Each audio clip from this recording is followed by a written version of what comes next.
우리가 경매나 공매할 때 이제 유찰이 뭐 될 때 그 예, 최저 매각 가격을 그 이렇게 떨어뜨리는 저감한다고 그러는데 이 저감하는 예, 비율이 있지 않습니까? 예, 그런데 이제 우리가 일반적으로 이야기하기를 법원 경매는 한 20%, 그 다음에 예, 공매는 10% 이렇게 이야기하고 있고 그렇게 많이 알고 있는데 이게 과연 예. 맞는 건지 또 근거가 뭔지 이런 것들을 내가 한번 조사를 해봤습니다.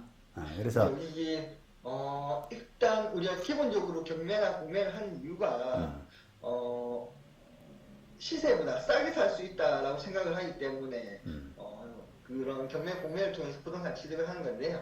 그렇게 이제 그 싸게 살 수 있는 이유가 방금 변호사님 말씀하신 것처럼 유찰이 될 때마다 가격이 떨어지기 때문에 싸게 살 수 있는 거지 않습니까? 그렇죠, 그렇죠. 그런데 그 가격을 떨어뜨릴 때 이제 말씀하신 것처럼 이게 얼마큼 떨어지느냐, 저감률이 어떻게 되느냐, 그게 또 나름 중요한 의미가 있는 것 같고, 그러니까 그리고 이제 당연히 이 가격이 떨어진다라고 생각만 해왔지 그 근거가 뭘까? 네. 이런 생각은 별로 안 해왔었는데 네. 교사님께서 그런 말씀을 해주신다고 하니 저도 기대가 많이 됩니다. 그러게 정확하게 아는 게 어쨌든 그 경공모에 접근할 때 굉장히 중요한 문제 같아요. 나도 이번에 좀 제대로 정리했다고 할 수 있는데 한번 이야기해 보겠습니다. 예, 그래요. 일단 우리가 이제 정리부터 한번 하고 넘어가자면 이 공매라고 할 때 제가 이제 공매 전문가 통해서 이번에 알게 됐는데 그 압류재산 공매 일반적으로 이야기하는 그게 이제 공매인데요. 그게 일반 공매의 한 70% 이상이 압류재산 공매라고 하고 그 다음에 국유재산 공매가 또 있고 또 수탁재산 공매가 있다고 합니다.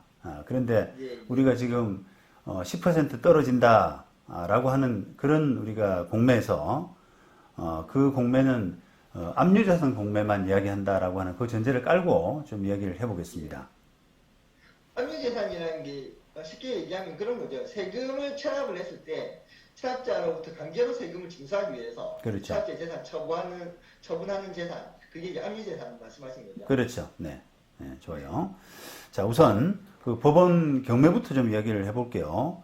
요 관련 규정을 좀 찾아봤는데 민사집행법 119조 세 매각기일 그래가지고 허가할 매수 가격의 신고가 없이 매각기일이 최종적으로 마감된 때는 91조 1항의 규정이 어긋나지 아니하는 한도에서 법원은 최저 매각 가격을 상당히 낮추고 새 매각기일을 정해야 된다.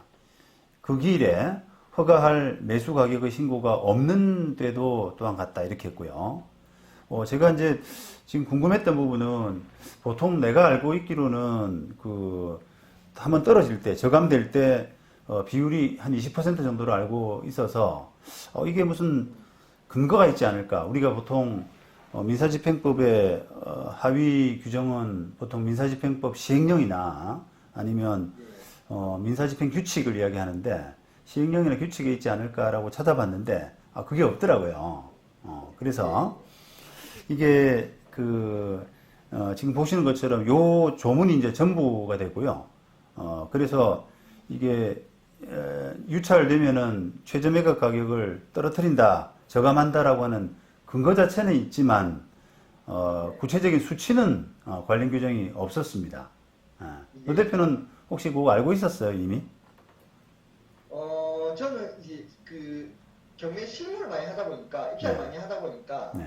법원마다 이제 저감되는 비율이 다르다라는 것은 알고 있었고요. 그렇다고 해서 제가 전국의 모든 법원을 또 다 하는 건 아니니까 그냥 안 해본 법원은 또 이제 정확하게 어떻게 되는지 또 잘 모르겠어요. 특히나 이런 근거 규정이 뭐냐 하는 것은 저도 생각을 좀 못했었던 것 같아요. 저는 이제 변호사다 보니까 근거 규정을 굉장히 중요시하고 그런 부분을 좀 찾는 편인데 이번에 근거 규정이 수치에 관한 부분은 없어가지고 저도 사실 조금 놀랐습니다.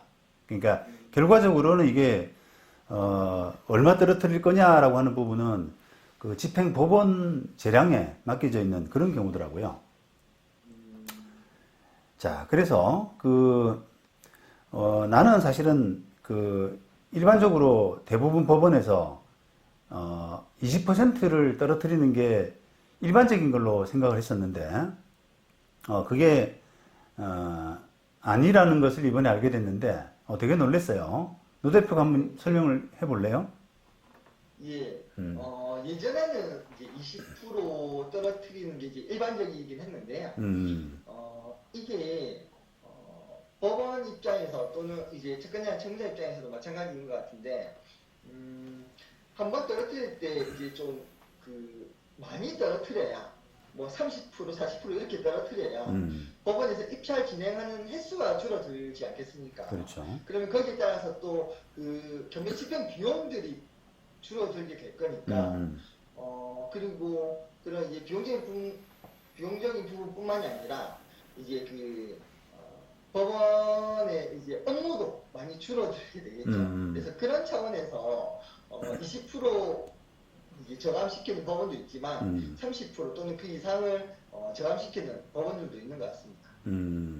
그러게요. 의외로 뭐 20%가 일반적이고 나머지는 좀 예외이지 않느냐라고 생각했었는데, 노 대표가 지금 리서치한 결과로 보면은 오히려 20%가 예외군요. 예, 예. 그러니까 그거 자료는 한번 제가 띄워드릴 거고요. 예를 들어서 서울 소재법원은 20%요. 인천 소재법원은 30%요. 또 광주지법 같은 경우는 처음 유찰되면은 30%를 떨어뜨리는데 그 다음부터 유찰될 경우에는 또 20%로 이렇게 그렇게 재미있는 법원도 있더라고요. 네네 각각 이렇게 또 부동산뿐만이 아니라 선박하고도 또 이게 저감되는 비율이 다른 경우도 있고. 네네 뭐 우리는 선박하는 사람들은 아니니까 그래요. 뭐 원래 이제 제가 알기로는 그게 이제 경매를 처음 배울 때는 10%였어요. 떨어뜨리는 비율이 10%가 일반적인 걸로 알고 있었고, 그런데 이게 우리가 금융위기 과정을 거치면서 경매 물량이 워낙 이제 많이 나오니까, 이래가지고는 물건을 다 소화시키지 못하겠다라고 하는 것 때문에 전체적으로 조금 저감 폭을 좀 크게 하자라고 하는 그런 차원에서 저감 비율이 좀 높아졌는데, 그게 나는 20%로 알고 있었습니다. 네네. 그런데 이제 조금씩 이제 법원마다 차이가 있는. MZ 세대가 아니다 이런 말씀. 그러니까요. 제가 알고 있었던 그런 10%에서 20%로 이제 저감 폭이 좀 늘어났다라고 하는 부분도 사실은 이제 이게 법원마다 좀 다른 걸로 그렇게 이해를 해야 되고, 또 따라서 이제 각 법원별로 이제 물건을 입찰할 때는 실제로 이제 저감폭이 얼마나 되는지 하는 부분을 좀 유익 있게 좀 봐야 되지 않을까 하는 생각이 들었습니다. 그래요. 이 경매는 확실히 어떤 법리적인 부분도 중요하지만, 우리 노 대표처럼 현장에서 뛰는 사람들의 어떤 경험, 이런 부분이 중요하다라고 하는 부분을 이번에 좀 새삼스럽게 나도 깨달았습니다. 자, 그 다음에 이제 공매 부분입니다. 공매는 근거 규정이 이 경매와 달리 명확하게 규정을 두고 있는데요. 이 국세징수법 87조 재공매 그래가지고 관할 세무서장은 다음 각호의 어느 하나에 해당되는 경우에 재공매를 한다라고 해서요. 이게 재공매 사유를 이제 들고 있고, 87조 2항에는 관할 세무서장은 재공매할 때마다 최초의 공매 예정 가격의 100분의 10에 해당되는 금액을 차례로 줄여서 공매한다. 그리고 최초의 공매 예정 가격의 100분의 50에 해당되는 금액까지 차례로 줄여서 공매하여도 매각되지 아니할 경우에는 68조에 따라서 새로 공매 예정 가격을 정해서 재공매할 수 있다라고 했습니다. 이렇게 이제 규정을 두고 있어서 지금 결과적으로 보면은 경매하고 많이 다르죠. 경매는 저감 비율에 관한 규정이 없어요. 그래서 네. 아까 보신 것처럼 법원마다 이 기준이 다를 수가 있는 건데, 왜냐하면 법원의 재량이기 때문에. 그런데 공매는 이렇게 10%로 일률적으로 딱 그 정해져 있다. 이런 부분이 좀 달랐습니다. 법원 경매를 뭐 20% 내지 뭐 30% 이렇게 하더라도 공매가 기본적으로는 10%이기 때문에 법원 경매에 비해서는 한 2배 이상이지 않습니까? 그러니까 이런 그 차이가 이제 왜 발생할까? 법원 경매는 20, 30%인데 왜 네. 공매는 10%밖에 안 될까? 어떤 차일까? 이렇게 이제 예. 생각한 그 이유에 대해서 제가 나름대로 한번 분석을 해봤는데 네. 이게 그 경공매 시스템 자체가 다르기 때문에 그런 게 아닌가. 그러니까 이게 법원 경매는 한번 유찰되고 다음 길, 차회길이라 그러는데 차회길 잡히는데 한 달 이상 걸리죠, 그죠? 네네. 네, 그래서 늦어요, 굉장히. 그런데 공매는 지금 실무상으로 차회길을 일주일 단위로 하고 있지 않습니까? 맞습니다. 그러니까 그 시간 자체가 빨리 진행되기 때문에 프로티지를 조금 저감 폭을 좀 적게 하더라도 결과적으로는 법원 경매보다는 좀 빨리 되는 것이 아닌가. 그러니까 아까 말한 그 저감 비율을 조금 낮게 하게 되면 이게 여러 가지 뭐 집행 비용들이 늘어나고 시간도 많이 걸리고 하는 그런 단점이 있는데 공매는 차회길 자체가 속행길 자체가 좀 짧기 때문에 그런 부작용이 줄어들기 때문에 그게 가능하지 않은가 이런 생각을 해봤습니다. 어때요? 예. 충분히 변호사님 생각에 동감을 하고요. 네. 동의를 하고, 음. 그다음 덧붙여 한 가지만 더 말씀드리면, 네. 이제 그런 생각도 해보거든요. 경매는 횟수 제한이 없잖아요. 그래서 경매는 이제 뭐 3차까지 진행한다, 5차까지 진행한다, 10차까지 진행한다 이런 횟수 제한이 없는데 네. 공매는 딱 50%까지만 기본적으로 진행하거든요. 하고 그래서 50%까지 공매를 진행했는데 네. 개수 유찰됐다. 그러면 일단 스톱을 시키거든요. 스톱 시키고 이후에 다시 진행을 하기 때문에 네, 그걸 재공매라 그러죠, 그죠? 예, 떨어지는 비율 자체가 많지 않으니까 그렇게 조금씩 하는 게 아닌가 뭐 이런 생각도 듭니다. 그렇습니다. 예.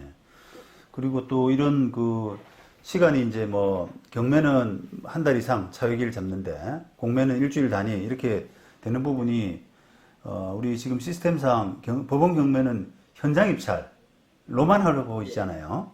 그런데 이제 공매는 온라인이기 때문에 이게 좀 빨리 진행될 수 있는 그런 차이가 있는 것 같습니다.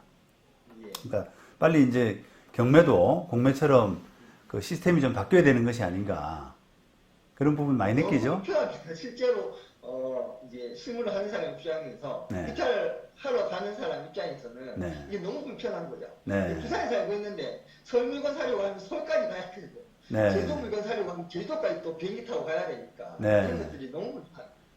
빨리 바뀌어야 되지 않나라는 생각이 듭니다. 예, 그래요. 누가 기술적으로는 전혀 문제가 없을 텐데 그죠? 그러니까요. 누가 그러더라고요. 이게 지방에서 먼 지방에서 입찰하는 물건 몇 시간 걸려서 갔다가 투찰하고 낙찰 폐찰이라 그러대요.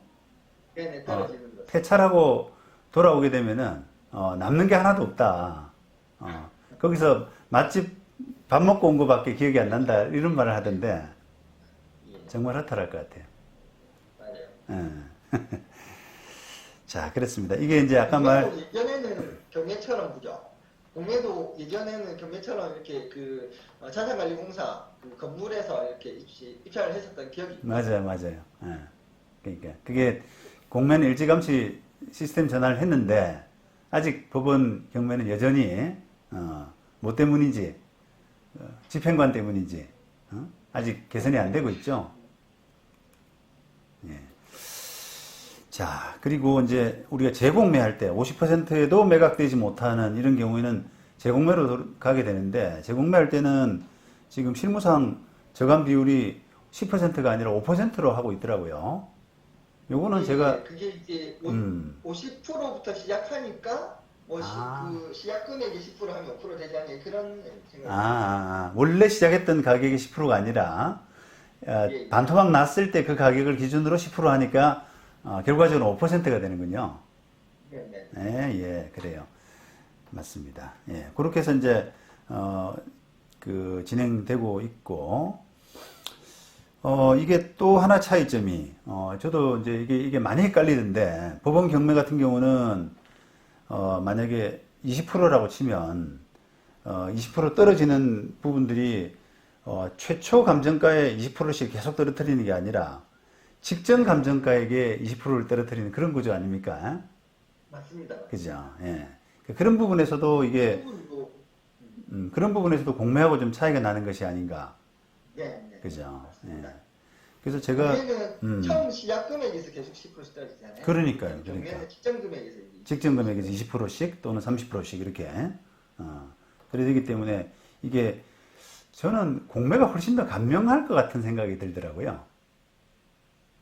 네. 왜냐하면 이게 법원, 지금 뭐 법원 경매 같은 경우는 자꾸 이게, 계산 자체가 그 직전 부분에서 뭐 20%, 30%씩 계산하니까 계산이 점점점 복잡해지는 그런 결과가 나와서 공매가 낫지 않을까 싶은데 결과적으로는 이게 그 어떤 그 법원의 재량에 따라서 떨어뜨리는 거라면 공매처럼 최초 감정가액에 계속 20%씩 떨어뜨려도 사실 상관없지 않을까라는 생각도 들거든요. 예, 예. 어때요? 근데 이게 그 부분은 이런 것 같습니다. 예. 공매는 우리 앞에서 이제 변호사께서 말씀하신 것처럼 일단 50%까지만 진행이 됐다가 스톱을 하잖아요. 네. 근데 경매는 해수 제한이 없다 보니까 계속 진행이 되지 않습니까? 네. 그래서 이게 60%, 50%, 40%, 30%, 20%, 10% 또는 어떤 경우에는 극단적인 경우에는 10%가 안 되는 금액까지 경매가 계속 진행이 되는데 네. 네. 근데 이거를 이제 처음에 시작 금액에서 20%, 30% 이렇게 해버리면 그렇네요. 우리 수학에서 리미트 N부터 무한대까지 갈 때 그 0에 수렴하는 그 금액이 되려고 하면 직전 금액에서 그렇게 비율을 낮추는 게 맞지 않냐는 네네네. 그래야지 이제 계속 경매 진행이 가능할 수 있겠네, 그죠? 네. 그런 부분이 있겠군요. 그래, 오늘 뭐 내용 내가 조사를 했는데 노 대표한테 많이 배운 느낌입니다, 오늘. 아이고, 아닙니다. 그래요. 항상 변호사님께 많이 배우고 있고요. 그런 이제 근거 규정을 또 알게 돼서 좀 더 이제 풍부하게 정확하게 이렇게 또 경매를 접할 수 있을 것 같습니다. 맞습니다. 이게 감사합니다. 어떤 뭐 그 실무 돌아가는 또는 내가 뭔가 일 처리하는 어떤 기준 또는 근거 규정 이런 것들을 알고 있어야 좀 일 처리하는데 좀 자신감이 생길 것 같아요. 맞습니다. 네, 우리 지금 유튜브 들으시는 분들도 이게 조금 귀찮지만 그 근거 규정이 뭘까 이런 부분들을 좀 호기심을 좀 가져야 법률 실력도 좀 발전하고 예. 더 탄탄해지는 느낌을 가질 수 있을 것 같습니다. 맞습니다. 네. 그리고 이제 우리가 이 간단한 문제는 큰 지식이 없어도 되지만 깊은 지식이 없어도 되지만 좀 복잡한 문제일수록 이렇게 어떤 근거 규정이라든지 정확한 그 용어의 뜻 뭐 이런 그 개념이라든지 그런 것들을 정확하게 알아야 이제 좀 풀어나가는 힘이 되는 것 같습니다. 네네. 좋은 말씀 오늘 감사드리고 혹시 더 코멘트할 부분은 없죠? 예, 없습니다. 네네. 그럼 다음번에 조금 노 대표께서 리서치를 좀 잘 해가지고 좋은 내용으로 한번 발표해 주시기 바랍니다. 네, 수고했어요. 네, 수고하셨습니다. 네.